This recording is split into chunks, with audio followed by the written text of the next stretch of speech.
Okay, the next step is plotting this data on Google Earth to check if it correlates with the roads or if it's slightly off. If it's off, then we know we've got the wrong data.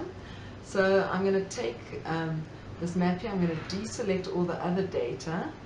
Hopefully this works, and keep my symbols selected. It's still showing the back symbols because something's wrong with my graphics card or how GeoSoft displays it. I mean, I can close it, save, and then open it up again. And you'll see there should just be the red dots on the screen.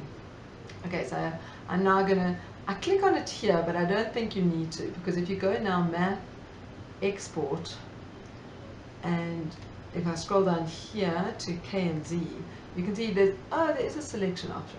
Sorry, I missed that. So I'm going to click on selection. So literally what I have selected here, it's only going to export that. So I didn't actually need to click off of the other buttons. And that's a lot of dots per inch. I'm scared about that because I've done this before, and when they're so high it takes forever to export. So I'm going to change it. Let's do it to 150. I mean, they're just dots. You don't need super high res. I'm going to click OK, and I'm going to choose where I'm going to save it. I'd like to keep all my stuff in the same folder. I'm going to call it the same name as the database. Otherwise, you can never figure out which database the data comes from. Meg.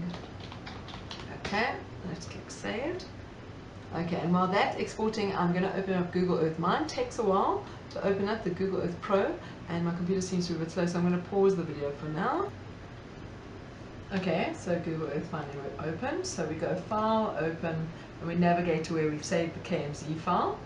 Okay, and we load it in, and you can see it's coming down here and it's zooming in. And so the main thing is we want to see how it plots relative to the road. Now, there's the road. Okay, so I know part of the line was on the road. Okay, so you can see something here. So let's just, I just want to try and make the data points bigger. Anybody knows how to make all the symbols bigger at the same time? Please send me a message.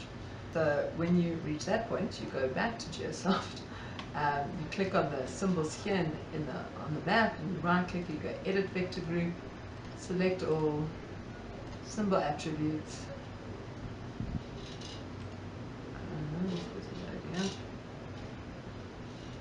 Okay, and I can change it. Let me try one. I mean, the main thing here is we're just trying to see what it looks like relative to the road. Okay, so much bigger points. And now we're going to go File, Export again, Selection. I'm just going to write over it. Exists. Okay. I'm going to go back to Google Earth. I'm going to just delete it first.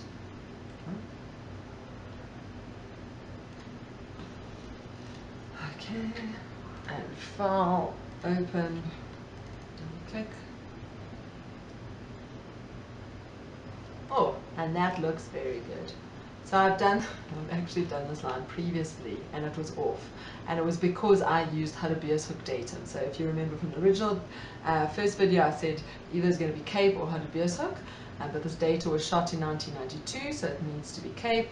So yeah, that means it lies along the road.